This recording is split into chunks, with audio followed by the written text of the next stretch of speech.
नमस्कार दोस्तों, राधे राधे, हरे कृष्ण। स्वागत आपका आपके अपने YouTube channel expert GK by Sandhya पर। तो दोस्तों, जैसा कि हमने पिछले क्लास में देख लिए थे, भारत की स्थिति एवं विस्तार, अंतर्राष्ट्रीय सीमा, भारत से लगने वाली भारत की तटीय सीमा, ये सब हमने पिछली क्लास में देख लिए थे। और आज हम शुरू करने वाले हैं भारत के भौतिक प्रदेश। तो वीडियो को लास्ट तक देखना है। अगर वीडियो पसंद आए तो लाइक करना, शेयर करना और चैनल को सब्सक्राइब कर लेना, बेल आइकन को प्रेस कर लेना। तो चलिए शुरू करते हैं। आज हम शुरू करने वाले हैं भारत के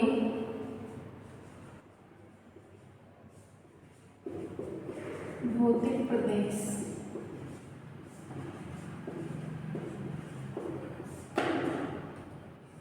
तो भारत के जो भौतिक प्रदेश हैं इनको 6 भागों में बांट रखा है। काफ़ी किताबों में देखने के लिए मिलता है, 5 भागों में भी देखने के लिए मिलता है। सामान्यतः भारत के भौतिक प्रदेशों को 6 भागों में विभाजित कर रखा है। 6 भागों में विभाजित कर रखा है। 6 भागों में विभाजित है। तब हम देखते हैं कुछ 6 पार्ट कौन कौन से हैं, मैप में भी समझेंगे। एक बार देख लेते हैं कौन कौन से हैं। तो पहला है उत्तरी पर्वतीय प्रदेश व हिमालय पर्वत। एक भौतिक प्रदेश ये हो गया। दूसरा है उत्तर का विशाल मैदान। विशाल मैदान। तीसरा है पश्चिमी। चौथा है प्रायद्वीपीय पठार। फिफ्थ है तटीय प्रदेश या क्षेत्र, तटीय क्षेत्र। सिक्स्थ है द्वीपीय प्रदेश। हम इन सभी को एक एक को सीरीज वाइज पढ़ेंगे और हम मैप के माध्यम से भी समझेंगे कौन सा क्षेत्र, कौन सा भौतिक प्रदेश भारत के कहाँ पर स्थित है, कहाँ पर इस भौतिक प्रदेश का विस्तार है। तो 6 भौतिक प्रदेश हो गए। कौन कौन से हो गए? उत्तरी पर्वतीय प्रदेश है, हिमालय पर्वत, उत्तर का विशाल मैदान, पश्चिमी मरुस्थल, प्रायद्वीपीय पठार, तटीय क्षेत्र, द्वीपीय प्रदेश। सबसे ज्यादा जो विस्तार है वो है प्रायद्वीपीय पठार। जो भौतिक प्रदेश है इसका विस्तार है 16 लाख किलोमीटर में। इस क्षेत्र का विस्तार है। उत्तरी पर्वतीय प्रदेश का जो विस्तार है वो है 5 लाख वर्ग किलोमीटर में इसका विस्तार है। और इसका विस्तार है 7 लाख वर्ग किलोमीटर में इसका विस्तार है। 3 इसमें पश्चिमी मरुस्थल का विस्तार है। तो इन सभी को हम देखेंगे मैप के माध्यम से। एक बार आप लोग इसका स्क्रीनशॉट ले लें।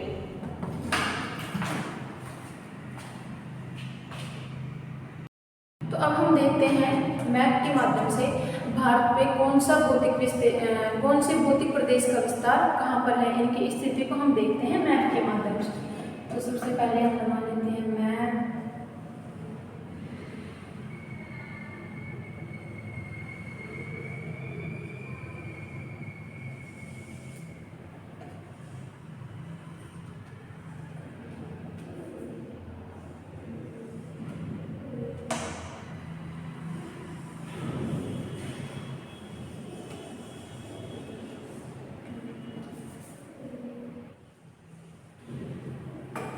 ये बन गया। तो 1 नंबर पे था उत्तरी पर्वतीय प्रदेश या हिमालय पर्वत।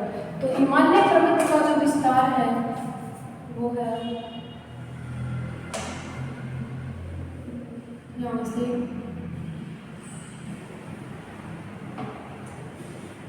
यहाँ तक। यहाँ पे भी हिमालय पर्वत आता है। यहाँ पे इस हिमालय पर्वत को अराकान योमा पर्वत के नाम से जाना जाता है। अराकान योमा पर्वत जो कि भारत को म्यांमार से अलग करता है, अराकान योमा पर्वत। ये है उत्तरी पर्वतीय हिमालय की महान श्रृंखला, महान हिमालय। इसे महान हिमालय के नाम से जाना जाता है। ये है यहाँ पर निरंतर पर्वत श्रृंखला नहीं है, ये है मध्य हिमालय जो कि कटी कटी अवस्था में है। इसे जाना जाता है मध्य हिमालय के नाम से। ये है मध्य हिमालय। उसके बाद इसकी तीसरी श्रृंखला है जिसे कि जाना जाता है शिवालिक हिमालय के नाम से, बाह्य हिमालय के नाम से, शिवालिक हिमालय। हिमालय में ही उत्तरी पर्वतीय हिमालय के 3 पार्ट हैं, जैसे कि पूर्वांचल हिमालय भी हो गया, और इसमें है ट्रांस हिमालय के माध्यम से इसमें 3 श्रेणी है, काराकोरम, लद्दाख व जास्कर। ये हिमालय की ही श्रेणियां हैं। ये है उत्तरी, ये सबसे उत्तरी पर्वत है भारत का काराकोरम, लद्दाख, ये है जास्कर। लद्दाख के पूर्व में यहाँ कैलाश पर्वत श्रेणी भी स्थित है। ये हो गया उत्तरी पर्वतीय हिमालय या हिमालय पर्वत, हिमालय पर्वत। उसके बाद था उत्तर का विशाल मैदान और पश्चिमी मरुस्थलीय प्रदेश। तो पश्चिमी जो मरुस्थल है उसका विस्तार है यहाँ से यहाँ तक। ये हो गया पश्चिमी मरुस्थल, पश्चिमी मरुस्थल। उसके बाद था प्रायद्वीपीय पठार। तो प्रायद्वीपीय जो पठार है उसका विस्तार है यहाँ से यहाँ तक। इसे नाम दिया गया प्रायद्वीपीय पठार। प्रायद्वीपीय ऐसा क्षेत्र जो तीनों तरफ जल से घिरा हो। तो भारत के इस तरफ भी जल रहता है, इस तरफ भी और दक्षिण में भी, तीनों तरफ जल से घिरा हुआ है, ऐसे क्षेत्र को कहा जाता है प्रायद्वीपीय पठार। तो ये हो गया प्रायद्वीपीय पठार, भौतिक प्रदेश।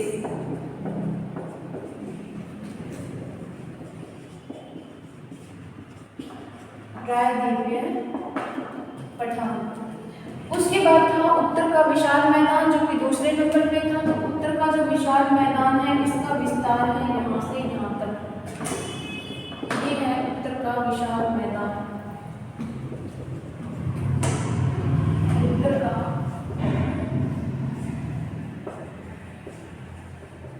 विशाल मैदान। फिर थे तटीय क्षेत्र। तो ये तटीय क्षेत्र है,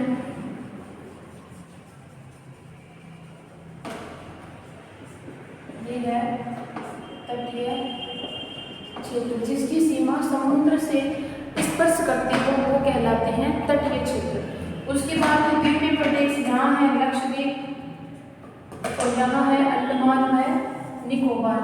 इनको भी हम पढ़ेंगे। सबसे बड़ा द्वीप कौन सा है, सबसे छोटा द्वीप कौन सा है, ये सारे कुछ हम इसमें पढ़ेंगे। तो ये हो गए द्वीपीय प्रदेश।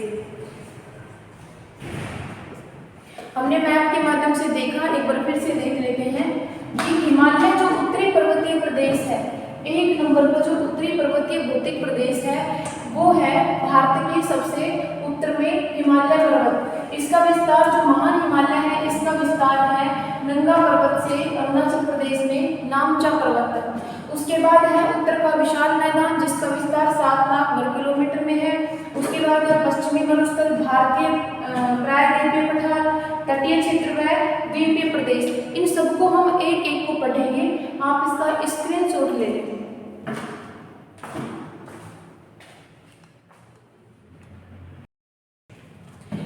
भारत की भूगर्भिक संरचना व विविधता ने देश के उच्चावच एवं भौतिक लक्षणों को जन्म दिया है। ये हम देखेंगे भारत की कितने प्रतिशत भाग पर पहाड़ियां हैं, कितने प्रतिशत भाग पर पठार हैं, कितने प्रतिशत भाग पर मैदान है व पर्वत है, देखते हैं। तो कितना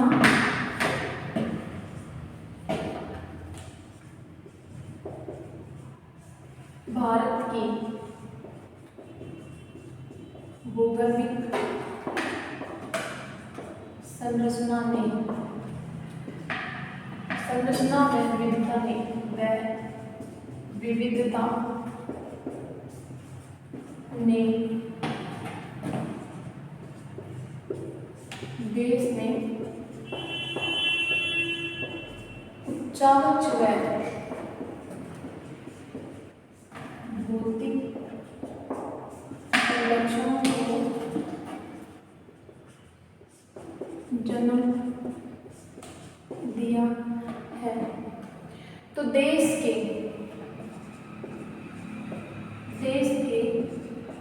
10.6% भाग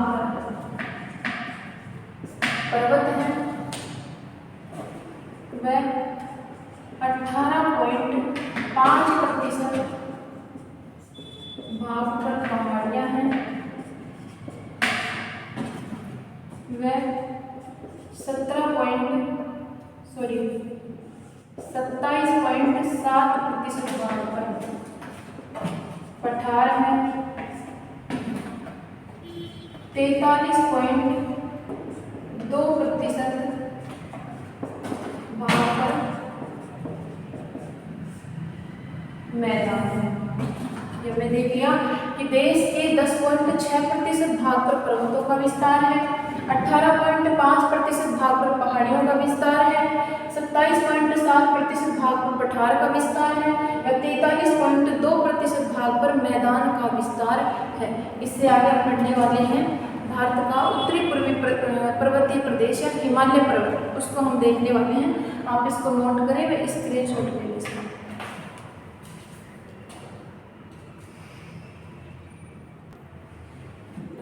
दोस्तों, हिमालय पर्वत देखने से पहले हम एक बार देख लेते हैं वैगनर का महाद्वीपीय विस्थापन का सिद्धांत, क्योंकि उसको पढ़ने से पहले एक बार इस विस्थापन सिद्धांत को देखना जरूरी है कि महाद्वीप जो है इसका खंड कैसे हुआ, अलग अलग महाद्वीपों का निर्माण कैसे हुआ। तो एक बार हम उसको देख लेते हैं।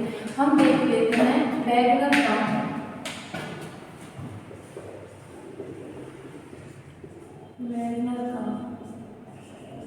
महाद्वीपीय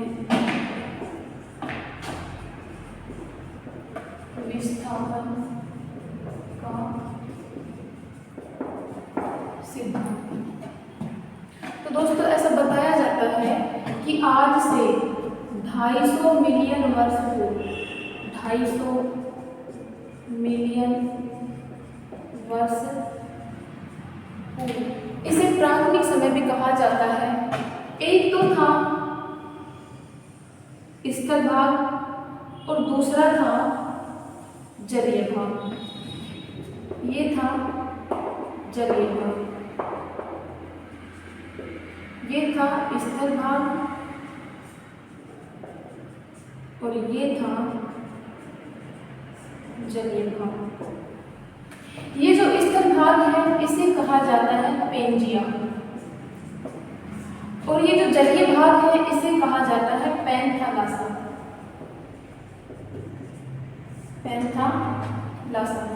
उसके बाद बताया जाता है कि 220 मिलियन वर्ष पूर्व ये जो जलीय भाग है ये दो भागों में विभाजित हो जाता है। आज से 220 मिलियन वर्ष पूर्व, 220 मिलियन वर्ष इसे द्वितीय काल की श्रेणी में भी रखा जाता है।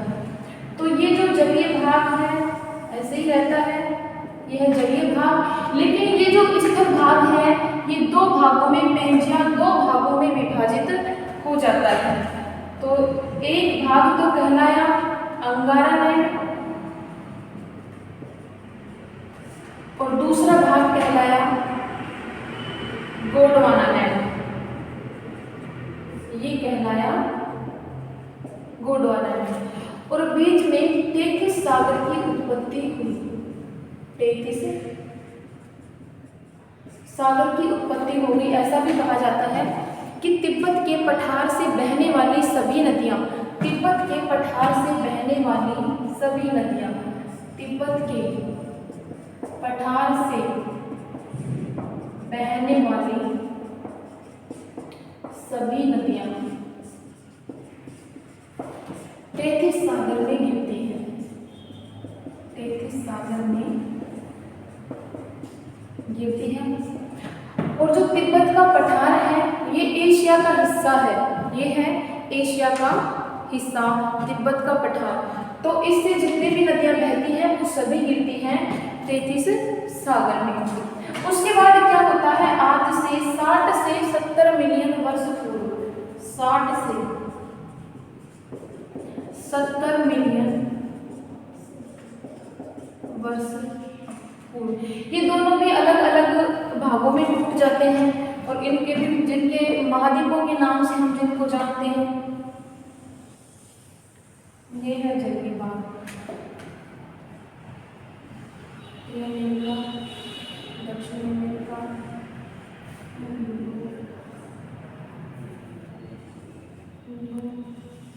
अफ्रीका,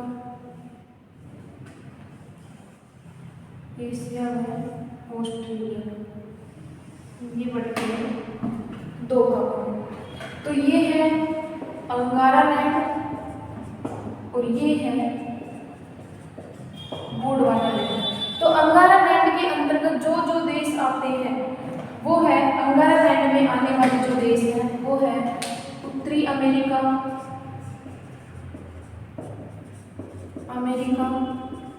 ग्रीनलैंड, यूरोप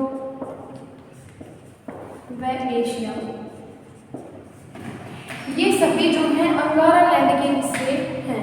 उसके बाद जो गोंडवाना लैंड के अंतर्गत आते हैं वो है दक्षिणी अमेरिका, गोंडवाना लैंड के अंतर्गत जो जो देश आते हैं वो है दक्षिणी अमेरिका,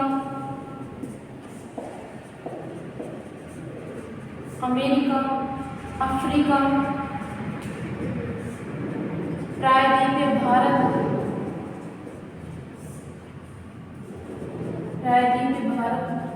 ऑस्ट्रेलिया व इंडोनेशिया। ये जो सभी क्षेत्र हैं अभी जो बताए ये हैं गोंडवाना लैंड के क्षेत्र हैं, गोंडवाना लैंड के हिस्सा है। और ये जो है उत्तरी अमेरिका, ग्रीनलैंड, यूरोप व एशिया, ये सभी हैं अंगारा लैंड के हिस्से हैं। तो आप इसका स्क्रीनशॉट ले लें एक बार।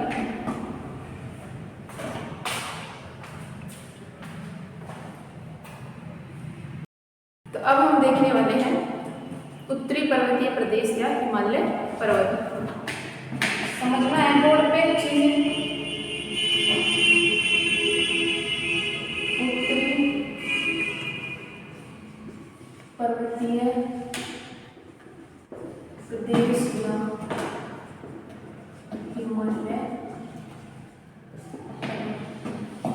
तो ये जो पहला भौतिक प्रदेश है उत्तरी पर्वतीय प्रदेश या हिमालय पर्वत, इसको 3 श्रेणियों में विभाजित करते हैं। कितनी श्रेणियों में? 3 श्रेणियों में। तो पहली श्रेणी है ट्रांस हिमालय, हिमालय से पार, हिमालय की सबसे उत्तर की श्रृंखला है ये, भारत में सबसे उत्तरी पर्वत हिमालय है ये। इसकी भी 3 श्रेणियां हैं, इसकी 3 श्रेणियां हैं काराकोरम, भारत का सबसे उत्तरी पर्वत है ये, लद्दाख व जास्कर। ये ट्रांस हिमालय की तीनों श्रृंखलाएं हैं। ट्रांस हिमालय को पार हिमालय भी कहते हैं, पार हिमालय के नाम से भी जाना जाता है। उसके बाद है हिमालय। हिमालय की भी 3 श्रेणियां हैं। हिमालय की प्रथम श्रेणी है वृद्ध हिमालय,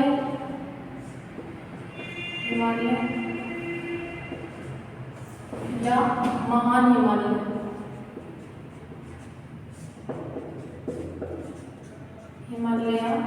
महान हिमालय। दूसरी है मध्य हिमालय या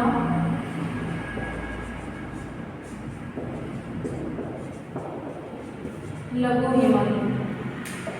तीसरी है बाह्य हिमालय ये इसे शिवालिक हिमालय के नाम से भी जाना जाता है। शिवालिक हिमालय। हम इनके उपनाम भी देखेंगे, जैसे इसे हिमाद्री या ग्रेटर हिमालय के नाम से भी जाना जाता है, क्योंकि इसकी सभी जो चोटियां हैं वो हमेशा बर्फ से ढकी रहती हैं। ये जो मध्य हिमालय है इसे हिमाचल के नाम से जाना जाता है, और बाह्य हिमालय है इसे शिवालिक के नाम से जाना जाता है। उसके बाद है तीसरे नंबर पे पूर्वांचल हिमालय। पूर्वांचल हिमालय,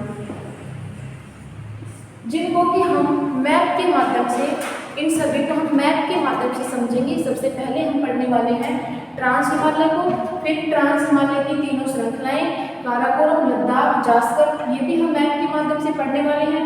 उसके बाद हम देखेंगे हिमालय, हिमालय में बृहद हिमालय, महान हिमालय, मध्य हिमालय, लघु हिमालय, बाह्य हिमालय, शिवालिक हिमालय। उसके बाद हम पढ़ने वाले हैं पूर्वांचल हिमालय। ठीक है दोस्तों, आप इसका स्क्रीनशॉट ले लें। तो दोस्तों अब हम देखने वाले हैं ट्रांस हिमालय।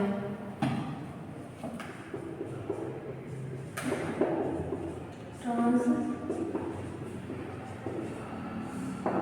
हिमालय, ट्रांस हिमालय की जो तीनों श्रेणियां हैं, तीनों श्रेणियां समांतर श्रृंखला में फैली हुई है। समांतर श्रृंखला में फैली हुई, मैप के माध्यम से देख लेते हैं।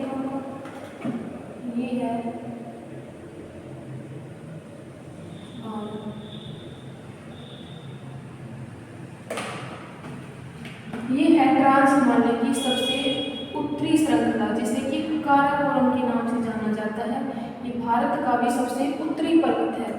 ये है काराकोरम, और इस काराकोरम को भी कृष्णगिरी के नाम से भी जाना जाता है। आगे हम देखने वाले हैं भारत की जो सबसे ऊंची चोटी है वो है केटू गोडविन ऑस्टिन, परंतु वो विवादित है, पाकिस्तान के अधिकार में है फिलहाल, वो विवादित है, जो कि यहाँ पर स्थित है।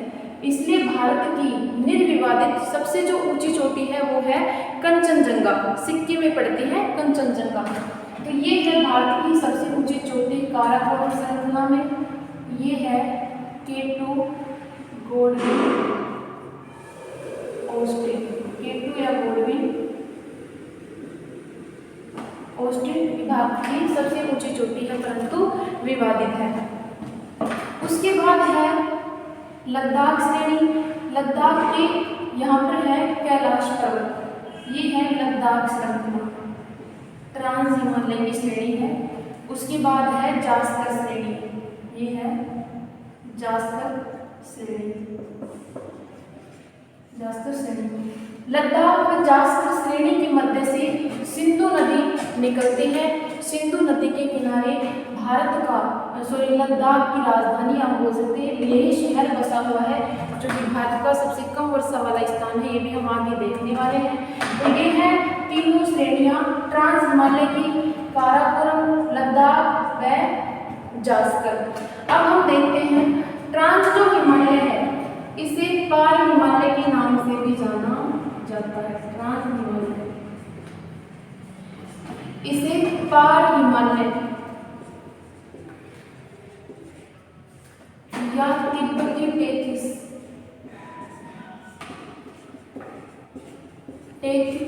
के नाम से जाना जाता है। इसकी जो ऊंचाई है वो है 4500 से 5500 मीटर ऊंचाई है। इसका निर्माण ऐसे कहा जाता है कि हिमालय की जो श्रृंखला है, ट्रांस हिमालय को जो महान हिमालय से अलग करती है वो सोक्चर जोन हिंजलाइन अलग करती है। तो ये जो श्रेणी है हिमालय के उत्तर में, महान हिमालय के उत्तर में स्थित है। ट्रांस हिमालय की जो श्रेणी है ये महान हिमालय के उत्तर में स्थित है, ऐसा कहा जाता है। इसका जो निर्माण है ट्रांस हिमालय का, हिमालय से पूर्व ही इसका निर्माण हो चुका था। इसका निर्माण हो चुका था हिमालय से पूर्व ही। ट्रांस हिमालय को महान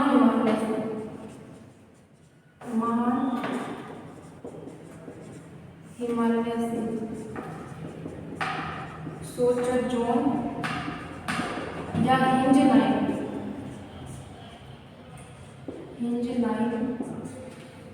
अलग करती है।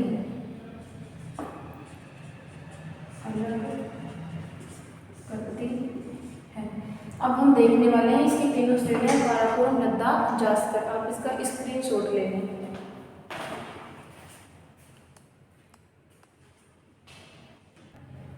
तो अब हम देखने वाले हैं ट्रांस हिमालय की तीनों श्रृंखलाएं। ट्रांस हिमालय की तीनों श्रृंखलाएं। पहले हम देखते हैं काराकोरम श्रृंखला।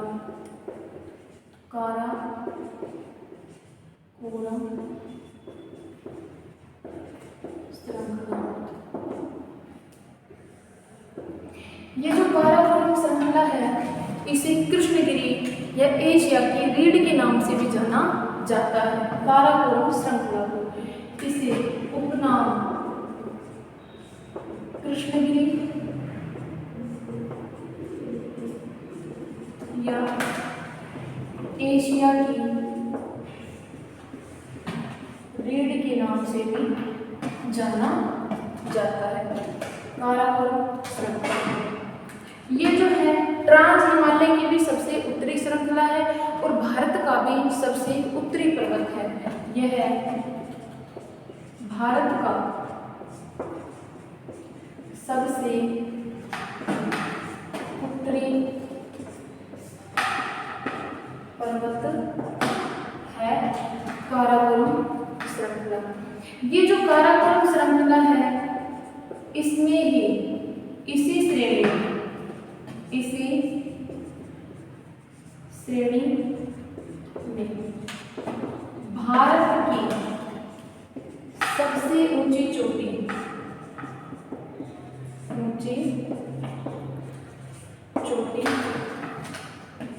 K2 या गोडविन ऑस्टिन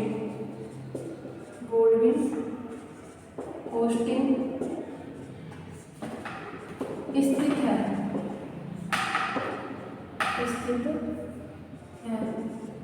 परंतु दोस्तों ये विवादित है। इस कारण से भारत की जो सबसे ऊंची चोटी है वो है कंचनजंगा। तो ये है विवादित है।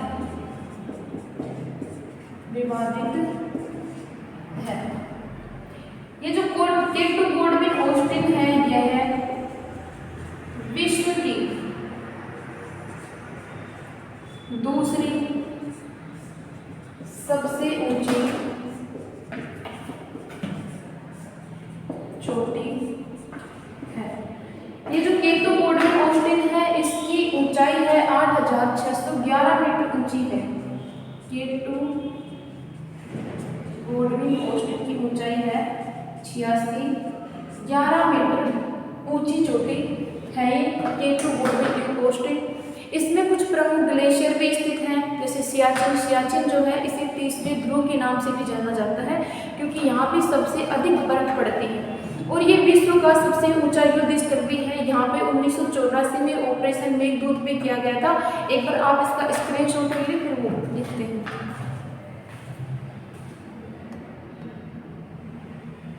इसी श्रेणी में कुछ प्रमुख ग्लेशियर भी स्थित हैं जिनको हम देखते हैं।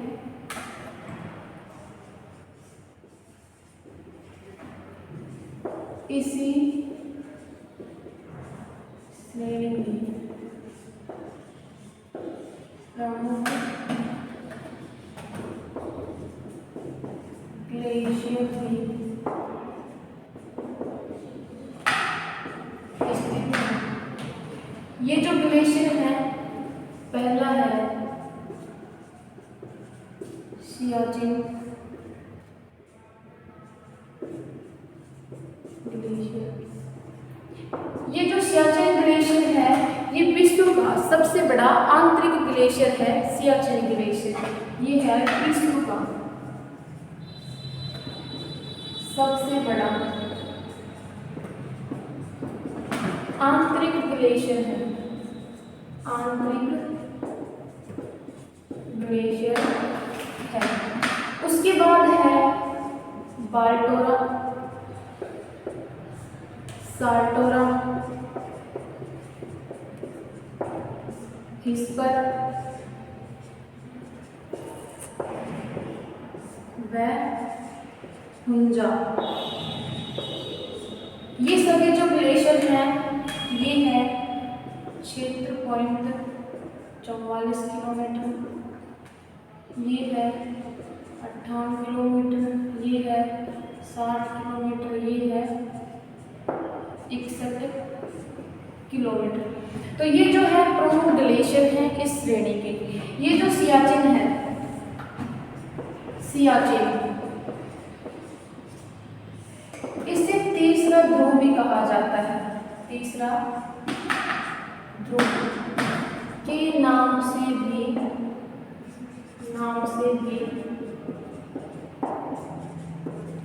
जानते हैं। ये जो सियाचिन है ये एक दर्रा भी है। सियाचिन दर्रा भी है जो कि भारत को चीन से जोड़ता है। चीन से जोड़ता है। सियाचिन यह विश्व का सबसे ऊंचा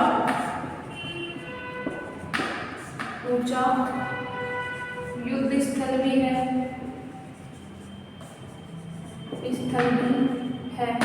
यहाँ 1984 में, यहाँ पर 1984 में ऑपरेशन मेघदूत हुआ था।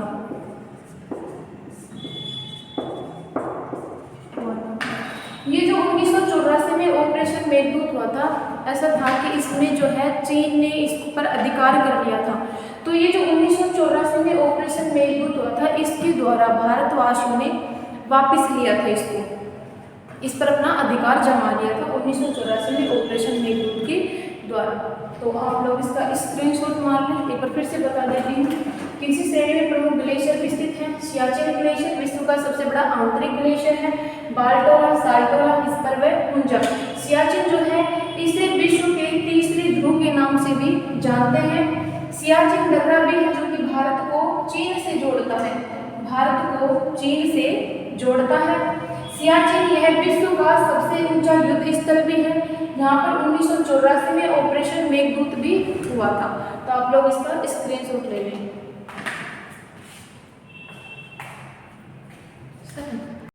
तो अब हम देखने वाले हैं लद्दाख श्रेणी।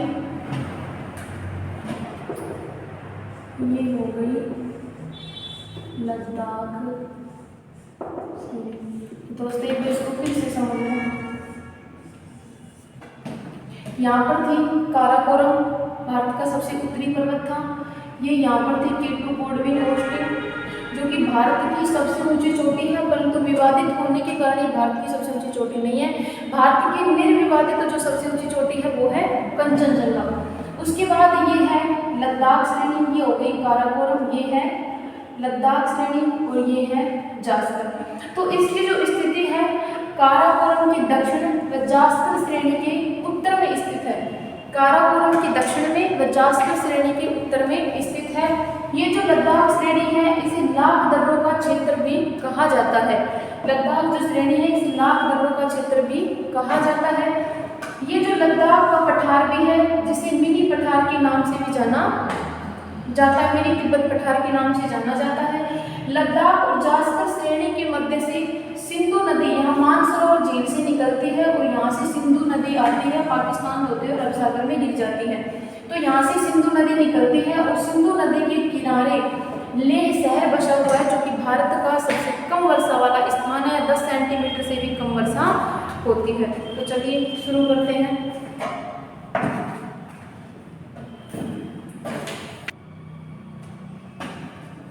अब हम देखते हैं काराकोरम की दक्षिण वैल जास्कर श्रेणी के उत्तर में स्थित है, उत्तर में स्थित है। इसे लाल दर्रों का क्षेत्र भी कहते हैं। ये जो लद्दाख श्रेणी है इसे लाल दर्रों का क्षेत्र भी कहते हैं। लद्दाख श्रेणी के पूर्व में, इस श्रेणी के पूर्व में, ये है श्रेणी लद्दाख श्रेणी, इसके पूर्व में कैलाश पर्वत। तो लद्दाख श्रेणी के पूर्व में कैलाश पर्वत स्थित है। इस श्रेणी की सबसे ऊंची चोटी, सबसे ऊंची चोटी राकापोसी 77-88 मीटर ऊंची है। जो राकापोसी है ये विश्व की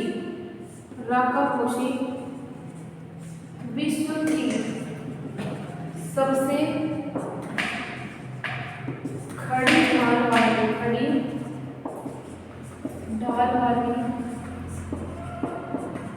चोटी है। राकापोसी विश्व की सबसे खड़ी ढाल वाली चोटी है। लद्दाख में जास्कर श्रेणी के मध्य से, लद्दाख में जास्कर श्रेणी के मध्य से सिंधु नदी प्रवाहित होती है। सिंधु नदी के किनारे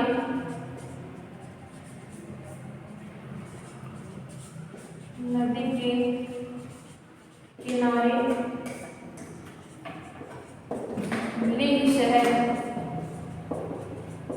बसा हुआ है। लेह लद्दाख की राजधानी भी है।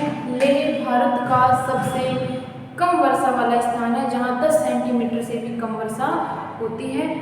आप लोग इसका स्क्रीनशॉट ले लें।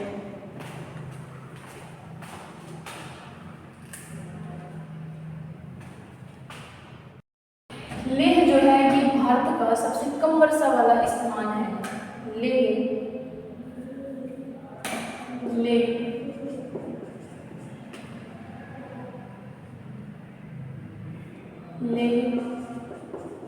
भारत का सबसे कम वर्षा वाला स्थान है। यहाँ 10 सेंटीमीटर से भी कम वर्षा होती है और भारत का सबसे अधिक वर्षा वाला स्थान है मोसिनराम।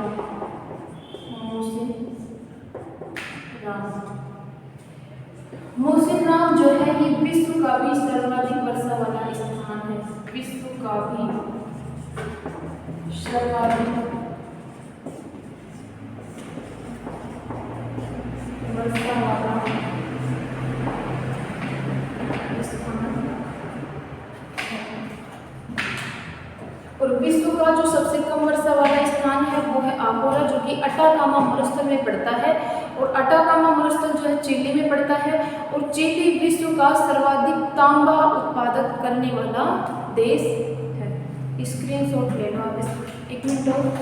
लद्दाख जो पठार है ये भारत का सबसे ऊंचा पठार है, जिसे मिनी तिब्बत पठार के नाम से जाना जाता है। लद्दाख पठार, लद्दाख पठार भारत का सबसे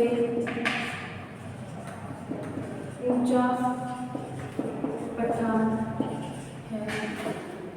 जिसे मिनी तिब्बत पठार के नाम से जाना जाता। स्क्रीनशॉट ले लो। अब हम देखते हैं ट्रांस हिमालय की तीसरी श्रेणी, सबसे दक्षिण श्रेणी, जास्कर श्रेणी। ये है जास्कर श्रेणी। ये श्रेणी, यह है श्रेणी ट्रांस हिमालय की सबसे दक्षिणी श्रेणी है। लद्दाख के दक्षिण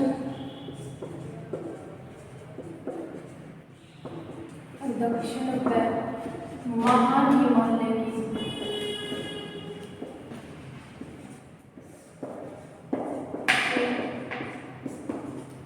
उत्तर में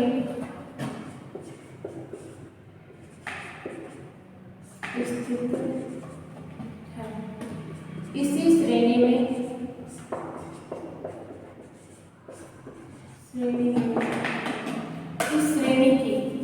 इस श्रेणी की सबसे ऊंची चोटी, सबसे ऊंची चोटी नंगा पर्वत है। इसी श्रेणी में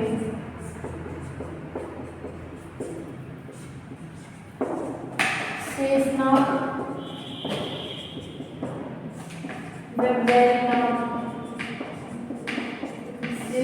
और वैद्यनाथ जैसी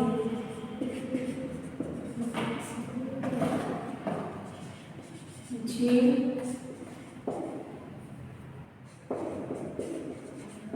स्थित है। शेषनाग जो झील है, यहाँ से झेलम नदी निकलती है। शेषनाग झील से झेलम नदी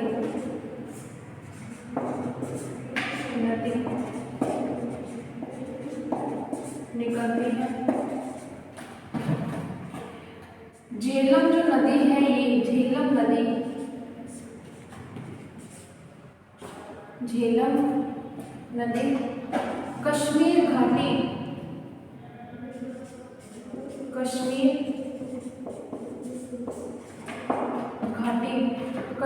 घाटी में बुलर झील का निर्माण करती है।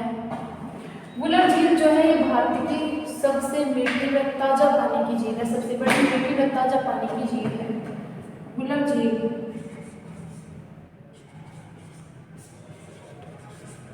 बुलर झील भारत की सबसे बड़ी मीठे व ताजा पानी की झील है, ताजा पानी की झील है। आप लोग एक इसका स्क्रीनशॉट ले लें।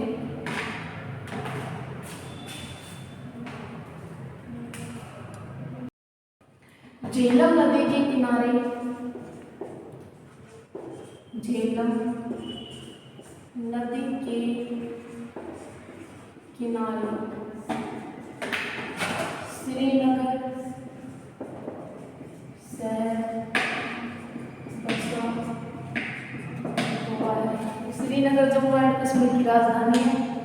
झेलम नदी के किनारे श्रीनगर शहर बसा हुआ है। श्रीनगर शहर की स्थापना, श्रीनगर शहर की स्थापना सम्राट अशोक ने की थी। सम्राट अशोक ने की थी। भारत का जो सबसे ठंडा स्थान है वो इसी श्रेणी में है। भारत का सबसे ठंडा स्थान द्रास,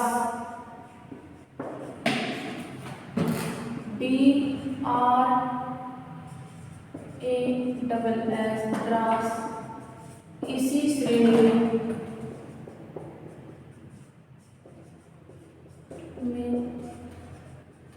स्थित है। उम्मीद करती हूँ दोस्तों आपको यह वीडियो बहुत पसंद आई होगी। वीडियो को लाइक करें, शेयर करें, चैनल को सब्सक्राइब कर लें, बेल आइकन को प्रेस कर लें। राधे राधे, हरे कृष्णा, जय हिंद, जय भारत।